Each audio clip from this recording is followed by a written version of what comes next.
দেশনেত্রী বেগম খালেদা জিয়া, যার সঙ্গে আমাদের রাজনীতি করার সৌভাগ্য হয়েছিল। আমাদের দুর্ভাগ্য ছিল আমরা একসময় একই সঙ্গে জেলে গিয়েছিলাম। পরবর্তীতে তিনি যখন ছাড়া পান, আমরা তারও অনেক পরে ছাড়া পাই, যখন 2008 সালে নির্বাচন হচ্ছিল। ওই সময় তাকে নির্বাচনে যেতে বাধ্য করা হয়েছিল 101 রকম। আমরা যখন জেল থেকে বের হই, জেল থেকে বের ওনাকে প্রশ্ন করেছিলাম, নেত্রী আপনি নির্বাচনে কেন গেলেন? নির্বাচনে যাওয়া ঠিক হয় নাই। উনি বললেন নির্বাচনে যাওয়া ঠিক হয়েছে, আমি যদি নির্বাচনে না যেতাম তাহলে তোমাদেরকে জেল থেকে বের করতে পারতাম না, এই জন্যই আমাকে নির্বাচনে যেতে হয়েছে। এখন আমি যেই প্রশ্নের কথাটা বলতে চাই, প্রিয় ভাইয়েরা, একজন নেত্রী তার কর্মীদের জন্য দেশে থেকে গেলেন, বিদেশে পালালেন না। দেশনেত্রী বেগম খালেদা জিয়া উনি দেশ ছেড়ে পালান নাই। উনি বলেছিলেন এই দেশ আমার, মাটি আমার, বাইরে আমার কোনো বাড়িঘর নাই, আমার কোনো প্রভু নাই, আমি বাইরে যেতে পারবো না। আর আজকে দেখেন আরেকজন তথাকথিত নেত্রী, যিনি তার নেতা কর্মীদেরকে ফেলে সেই ভারতে গিয়ে আশ্রয় নিয়েছেন। আবার বলছেন কি জানেন, চট করে চলে আসব। আমাদের বাংলাদেশের জনগণ আপনার অপেক্ষায় আছে, কারণ আমাদের নেত্রীকে আপনি দীর্ঘদিন জেলে রেখে মৃত্যুশয্যায় ঠেলে দিয়েছেন।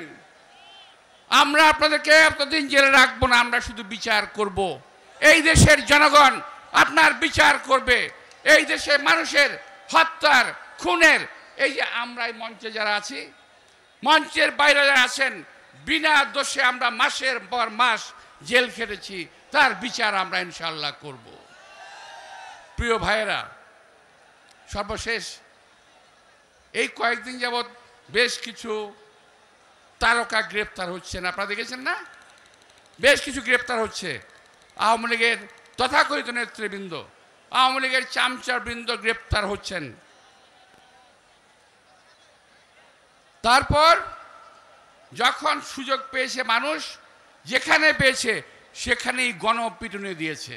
আপনারা খেয়াল করেছেন না? এটা জেলখানায়, রাস্তায়, যেখানে পেয়েছে গণপিটুনি দিয়েছে। আমি আজকে অত্যন্ত আল্লাহর রহমতে, আল্লাহর সাহায্য কামনা করে এই কথা স্পষ্টতই বলতে চাই, এই মঞ্চে আমরা যারা আছি, আমাদেরকে গ্রেপ্তার করেছিল, বারবার গ্রেপ্তার করেছে। এই 17 বছরে কমপক্ষে 34 বার গ্রেপ্তার হয়েছি ভাই।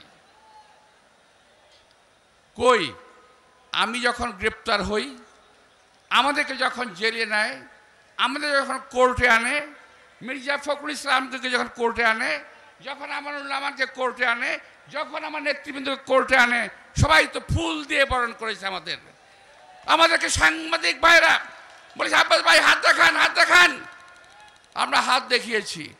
আমরা বীরের মতো গিয়েছি জেলের মধ্যে, জেল থেকে বীরের মতো বেরিয়ে এসেছি। আজকে ওরা কেন মার খাচ্ছে বলেন তো ভাই? কেন মার খাচ্ছে? মার খাচ্ছে এই কারণে, আমার দেশ নেত্রী গণতন্ত্রকে ভালোবাসেন, আমার দল গণতন্ত্রকে ভালোবাসে। যখন সময় হয়েছে এই পল্টনে মিটিং করে দেশনেত্রী বেগম খালেদা জিয়া 1996 সালে ক্ষমতা হস্তান্তর করেছেন। তিনি তো ক্ষমতা হস্তান্তর না করলেও পারতেন, তিনি তো হাসিনার মতো ক্ষমতা দখল করে থাকতে পারতেন, কিন্তু তিনি ক্ষমতা হস্তান্তর করেছেন কারণ তিনি গণতন্ত্রে বিশ্বাস করেন। আমরাও গণতন্ত্রে বিশ্বাস করি, এই দেশের মানুষ বিশ্বাস করে বিএনপি একটি গণতান্ত্রিক দল, বিএনপি ফ্যাসিস্ট দল নয়। প্রিয় ভাই, আজকে এই কারণে আওয়ামী লীগের নেতৃবৃন্দ গ্রেপ্তার হচ্ছেন এবং ফ্যাসিস্ট দলের সদস্য হিসেবে, চোরাকারবারি হিসেবে, মানি লন্ডারিংয়ের মাসা হিসেবে তারা মার খাচ্ছেন। আমাদের নেতা কর্মীরা, আমরা ইনশাল্লাহ কখনো মারের মুখে আমরা পড়ি নাই, ইনশাল্লাহ পড়তেও হবে না। আমার দল গণতন্ত্রে বিশ্বাস করে, আমার নেতা গণতন্ত্রে বিশ্বাস করে, আমার নেত্রী গণতন্ত্রে বিশ্বাস করে। তুমি বউ, তুমি বউ, আইতাছি আমি। তো যাই হোক, আমার ওদিকে সময় শেষ হয়ে গেছে, তা আমি আর সময় নষ্ট করব না। আমি বলতে চাই, দেশনেত্রী বেগম খালেদা জিয়ার শাসন দেশ পরিচালনা আর আওয়ামী লীগের শাসন দেশ পরিচালনা এক কথা নয়। আর একটি কথা আমি বলে শেষ করব, আমার এই কথা বলার কথা না, তুও বলছি, আমার হঠাৎ করে প্রশ্ন আসলো।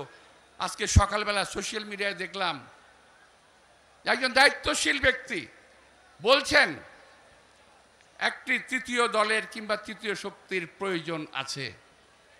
আমি দেখলাম, আমি ওনার এই কথাটা বুঝতে পারলাম না উনি কি বলতে চান। ওই জায়গায় বসে, ওই অবস্থানে বসে ওনার মতো ব্যক্তি এই কথাটা কি করে বলেন। আমি কিছু বলবো না, আমি শুধু বলবো জাতির সামনে আপনি আপনার এই বক্তব্যের ব্যাখ্যাটা দয়া করে তুলে ধরবেন, নইলে জাতির মনে সন্দেহের সৃষ্টি হবে।